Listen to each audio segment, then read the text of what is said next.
وہ بچے جو ہمارے چھوٹے بچے ہیں اور ابھی وہ بچے جو انشاءاللہ جن کو یہ جنم دیں گے، جو ہمارے پوٹینشل پیرنٹس ہیں، وہ بچیاں جو میٹرک ایف اے میں پڑھتی ہیں، ایف ایس سی میں پڑھتی ہیں، جو بچے، ان سب کو یہ بات بتانے کی ضرورت ہے کہ خدا کے لیے جو غلطی ہم نے کی ہے تم نے وہ غلطی نہیں کرنی، اپنے ویلیو سسٹم کو ٹھیک کرنا ہے۔ میں نے سر ایک سٹڈی کی، ابھی وہ جاری ہے، تقریباً 1800 بچوں سے میں نے پوچھا تم کس جیسا بننا چاہتے ہو،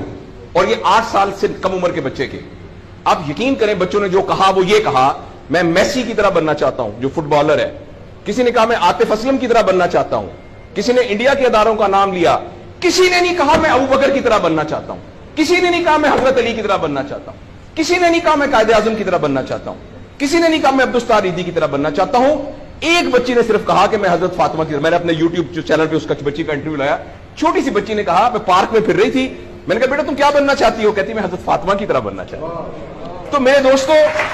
ہم نے اپنے بچوں کے رول ماڈل ہی غلط کر دیے ہیں۔ ہم نے اس لیے مجھے اور آپ کو بہت سیریسلی اس بات پر غور کرنا ہے۔ میں آپ سے عرض کروں،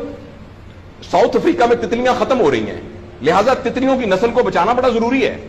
اچھا، پانڈا ختم ہو رہا ہے، پانڈا کو بچانا بہت ضروری ہے۔ انسان پانڈا اور تتلیاں نہیں ہیں، انسان ختم نہیں ہو رہا ہے، انسان کا بچانا کوئی اتنا ضروری نہیں ہے، وہ پانڈا نہیں ہے۔ اس لیے اگر ہم اپنے بچوں کو یہ رول ماڈل نہیں دے سکتے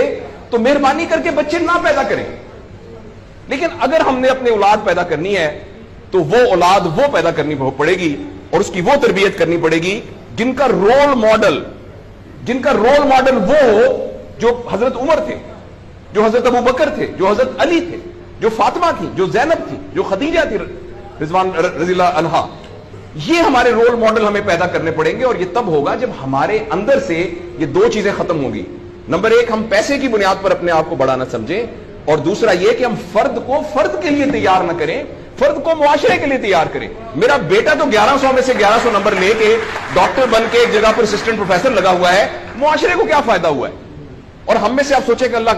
عموماً ہم سب لوگ جب اللہ کا شکر ادا کرتے ہیں کہ یا اللہ تیرا شکر ہے، 3 مرلے کے مکان میں رہتے تھے، اب ماشاءاللہ کوٹھی ہے 2 کنال کے اندر، اور سائیکل پہ ابا جی جاتے ہوتے تھے، لیکن الحمدللہ ہمارے پاس اب 2-3 گاڑیاں ہیں، اور چھٹیاں تو سوال ہی پوادے کر جاندے ہوندے سی، کدے کدے گوڑ کھاندے سی، خراستے۔ اب ہم سارے بھوربن میں جاتے ہیں چھٹیاں گزارنے، کبھی کبھی انگلینڈ بھی جاتے ہیں۔ اللہ کا ہمارے اوپر بڑا کرم ہو گیا، اس غلط فہمی سے ہم اپنے آپ کو نکالیں۔ اللہ کا کرم یہ ہے کہ میری وجہ سے، جیسے انہوں نے ویڈیو دکھائی ہے کہ ہمارے یہاں کوئی بلڈ کا کچھ نہیں ہوتا تھا، شکر ہے میری وجہ سے یہ بلڈ والا کام شروع ہو گیا۔ میں ڈاکٹر ہوں، یہ والی سروس یہاں موجود نہیں تھی، اللہ کا شکر ہے کہ یہ والی سروس اب یہاں موجود ہو گئی ہے،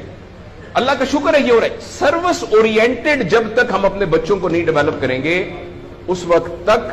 میں آپ کو بہت دکھ سے اعلان کرتا ہوں، بڑی ہی تکلیف کے ساتھ، میں بہت آپٹمسٹ آدمی ہوں، میں یونیورسٹیوں میں جاتا ہوں، کالج میں جاتا ہوں، بچوں سے بات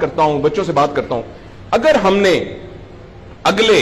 فوری طور پر اپنے بچوں کی تربیت پہ توجہ نہ دی، اگلے 10 سال میں ایک ایسی نسل آنے والی ہے جن کو چائلڈہڈ ڈپریشن ہوگی، جن کو سوئسائڈل تھاٹس آئیں گے، جن کی سیکسول ٹریننگ بہت بری ہوگی، اور جن کے اندر ریلیشن شپ پرابلمز ہوں گے، اور یہ ہونے والا ہے، ہماری آنکھوں کے سامنے ہونے والا ہے۔ اگر آپ کے ہاتھ میں ایک موبائل ہے، آپ ابھی اپنا موبائل کھول کے فیس بک کھولے، جو پہلی 1.5 منٹ کی ویڈیو آئے گی اس میں ایک نیم برہنہ عورت ناچ رہی ہوگی۔ اگر آپ کے 8 سال کے بچے کو آپ نے موبائل دیا ہوا ہے، میں آپ کو یقین دلاتا ہوں اس نے ننگی عورتوں کو ناچتا ہوا دیکھ لیا ہے،